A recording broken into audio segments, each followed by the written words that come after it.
तपाईहरुले ल्याउन खोजेको एमसीसी इन्डो पेसिफिक रणनीति अन्तर्गत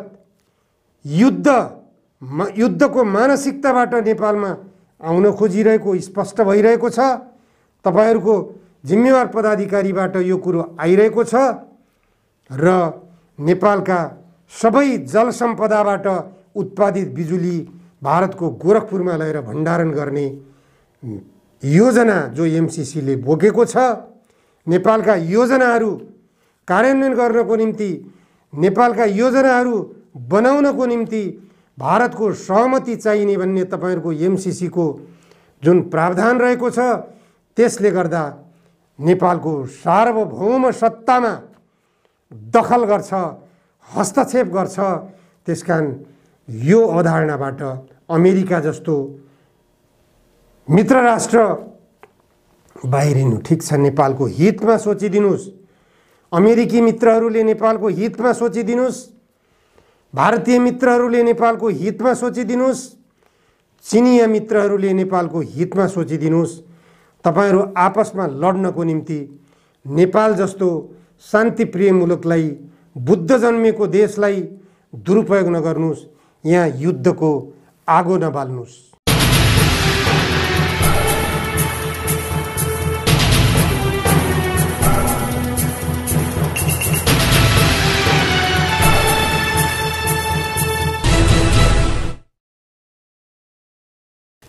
आजको जनचासोको 77औं श्रृङ्खलामा जनधारणा खबरमा यहाँहरूलाई स्वागत छ।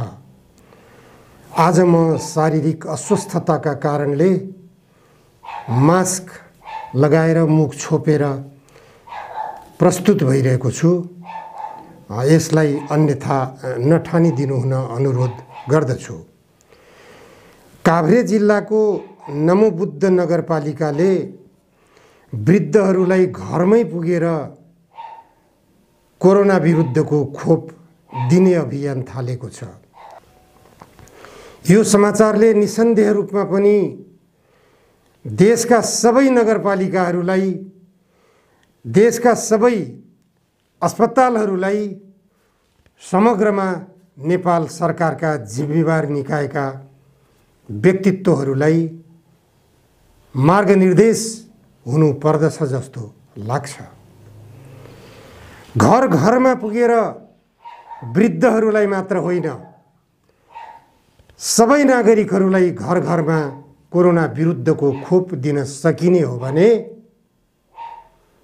खोप लिनको लागि तछाड मछाड गर्नुपर्ने, भिड गर्नुपर्ने, त्यही भिडबाट फेरि कोरोनाको संक्रमण फैलिन सक्ने खतराबाट बच्न सकिन्छ।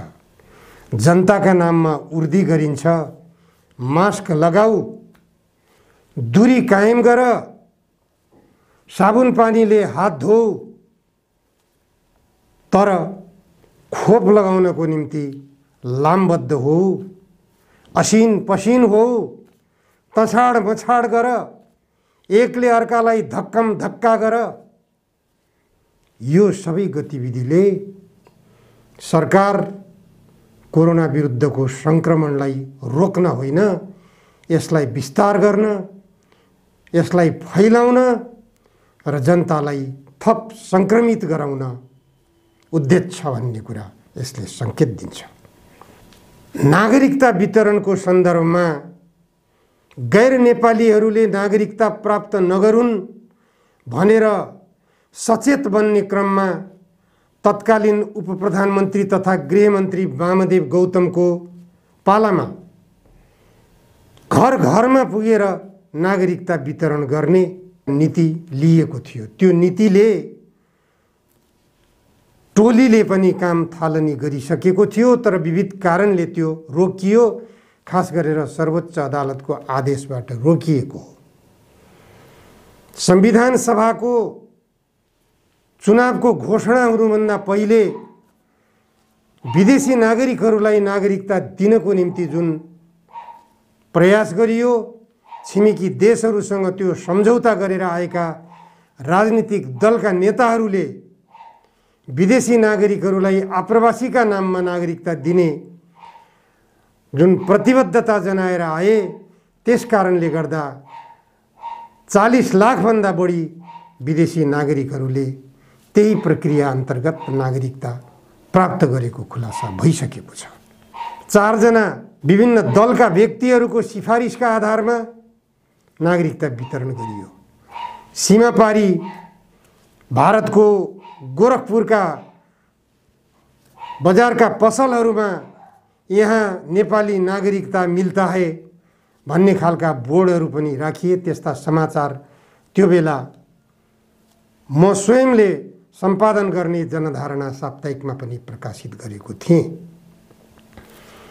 यसले गर्दा घर घरमा पुगेर दिइने सेवाले धेरै कुरामा प्रभाव पार्छ। जसरी कोरोना संक्रमणको सवालमा घर घरमा पुगेर खोप दिँदा संक्रमणको त्रास कम हुन्छ भने घर घरमा पुगेर नागरिकता उपलब्ध गराउने अभियान यदि सरकारले थालनी गर्ने हो भने गैर नेपाली नागरिकले नागरिकता प्राप्त गर्ने सम्भावना कम हुन्छ।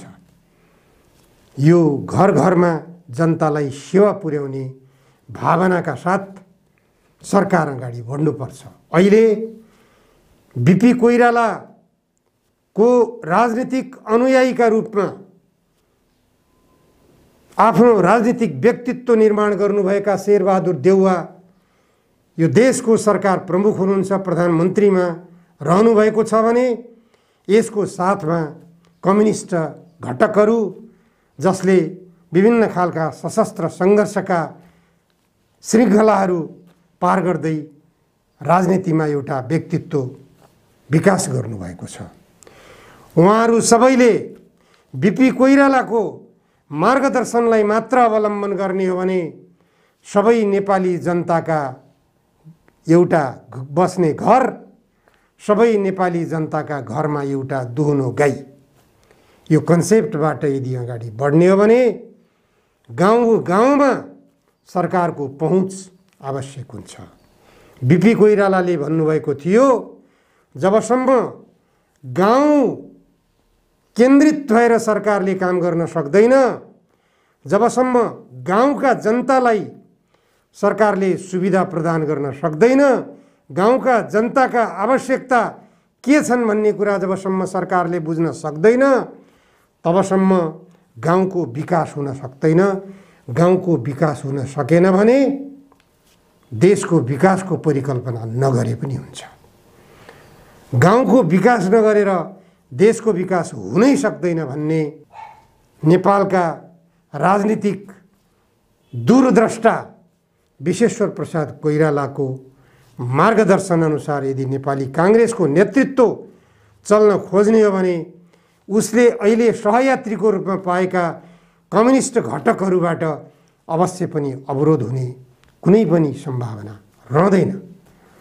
कम्युनिस्ट र काङ्ग्रेसका नेताहरूले सरकारको नेतृत्व गरिरहेको वर्तमान अवस्थामा गन्तव्य समाजवादलाई संविधानले समेत मार्गदर्शन गरेको छ भन्ने आधारमा अगाडि बढ्न खोज्ने हो भने देशले काया पलट गर्न सक्दछ।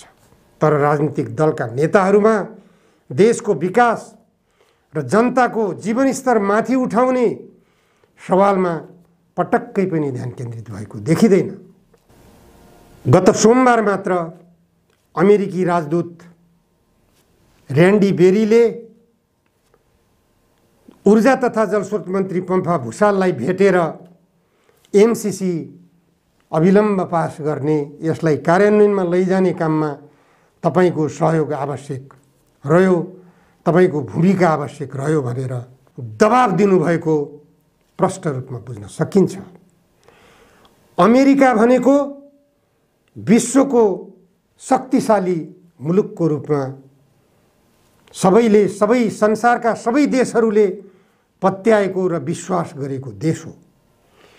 यो देशका राजदूतले नेपाल जस्तो सानो मुलुक, गरिब मुलुक, विकासको गतिमा अगाडि बढ्दा बढ्दै पनि विभिन्न खालका अवरोधहरूको सामना गरिरहेको मुलुक, यो मुलुकमा अमेरिका जस्तो शक्ति सम्पन्न देशले सहयोग गर्न आउँछु भन्छ भने त्यो सहयोगलाई नेपाल जस्तो देशले अस्वीकार गर्ने कुरा हुँदैन, स्वीकार गर्नुपर्छ।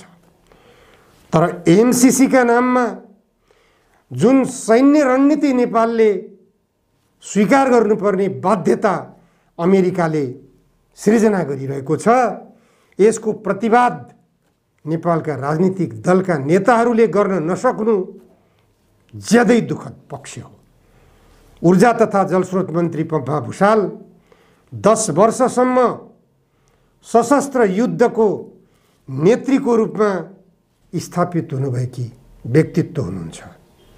उहाँले देशको हित केमा छ, जनताको हित केमा छ भन्ने कुरा बुझ्नुभएको छैन भन्न सकिँदैन।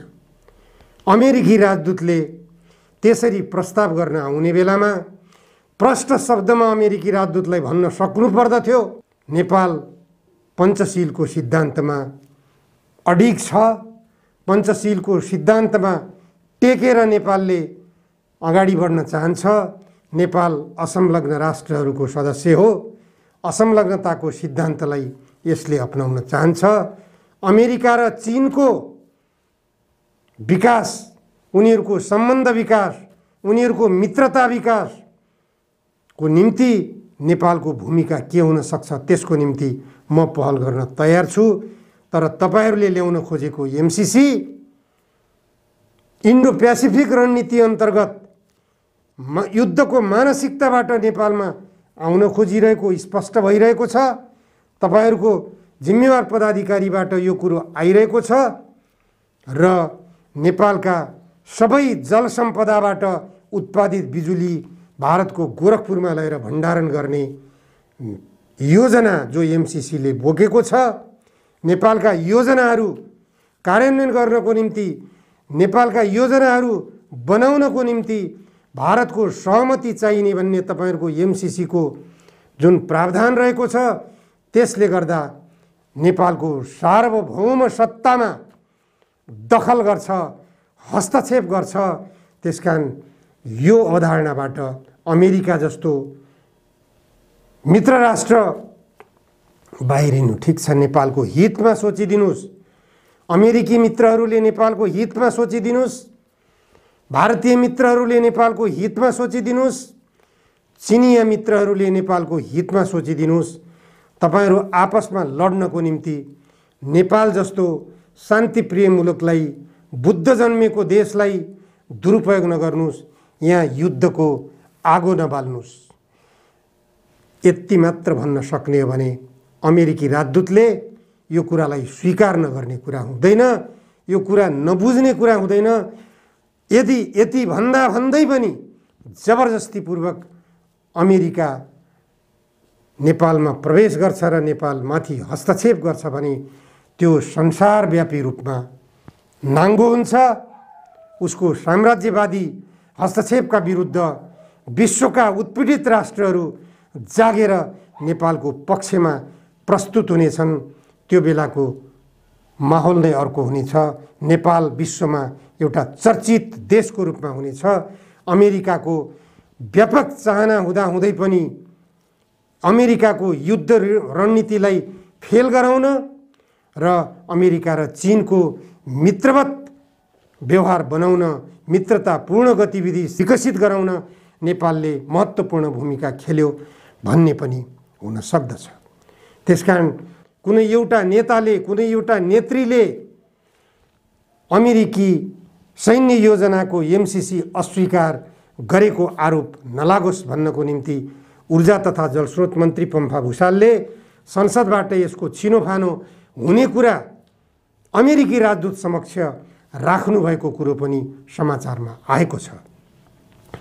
त्यो सँगसँगै स्पष्ट रूपमा के गर्नुपर्दछ भने अमेरिकी राजदूतलाई यो प्रस्ताव तपाईहरूले नल्याउँदा राम्रो हुन्थ्यो, तैपनि नेपालको संसदबाट पास हुने भएको हुनाले एक्लै मैले मात्र केही निर्णय दिन सक्ने कुरा हुँदैन भनेर सम्म मात्र पनि भनेको भए एमसीसीको विरुद्धमा ऊर्जा तथा सञ्चार मन्त्रीको अभिव्यक्ति आएको छ भन्ने सन्देश जान्थ्यो। नेपाली जनमानसमा त्यसको प्रभाव सकारात्मक पर्न जान्थ्यो। अमेरिकाले पनि यसमा केही सोच विचार गर्नुपर्छ, पुनर्विचार गर्नुपर्छ, युद्ध रणनीति नेपालमा जबरजस्ती थोपर्न हुँदैन भन्ने सोच अवश्य पनि आउने थियो, तर त्यसतर्फ विवेक पुर्याइएको छैन। नेपालका राजनीतिक दलका नेताहरूको यो गल्तीले गर्दा एकातिर चीन, अफगानिस्तान र पाकिस्तान एउटा कित्तामा उभिरहेका छन्, उनीहरूसँगै रुस पनि सामेल भइरहेको छ भने अर्कोतिर अमेरिका, बेलायत र भारत अर्को कित्तामा शक्ति सम्पन्न राष्ट्रहरूको सङ्गठन निर्माण गरिरहेका छन्। यसले गर्दा युद्धको कालो बादल नेपालको आकाशमा मडारिरहेको छ। कुन बेला युद्धको मुस्लो यहाँ बज्रिने हो त्यति बेला नेपाल ध्वस्त हुनेछ, नेपाली जनताका बस्तीहरू ध्वस्त हुनेछन्, नेपालका बालबालिकाहरू ध्वस्त हुनेछन्। अहिले हामी कोरोनाका विरुद्ध लडिरहेका नेपालीहरूका टाउकामाथि ठुलो युद्धको कालो बादल मडारिएको छ। यसतर्फ राजनीतिक दलका नेताहरूले विवेक पुर्याउन सकेनन् भने त्यो युद्ध अवश्यम्भावी छ। युद्ध प्रवेश गर्यो भने त्यसबाट मुक्ति पाउन सम्भव हुने छैन। समयमै सचेत भएर राजनीतिक दलका नेताहरूले एमसीसीलाई बिदा गरौँ। एमसीए नेपालको नाममा काम गरिरहेको 5 स्टार होटल याकेन्ड यतिमा अखाडा जमाएर बसिरहेको नेपाली टोपीधारी अमेरिकी दलालहरूको अखाडालाई तुरुन्त बन्द गर्ने काम गरौँ। होइन भने नेपाली जनताको आक्रोश विस्फोटक बन्दै गइरहेको छ। त्यो आक्रोश होटल याकेन्ड यतिमा पुगेर विस्फोट हुन सक्ने बढी सम्भावना छ। युद्धको वातावरण बन्द गरौँ, विकास र शान्तिको मार्ग अवलम्बन गरौँ। नेपालका राजनीतिक दलका नेताहरूले विवेक नपुर्याउने हो भने देश दुर्भाग्यपूर्ण खाडलमा जाँदैछ। आजलाई यति मात्र। धन्यवाद।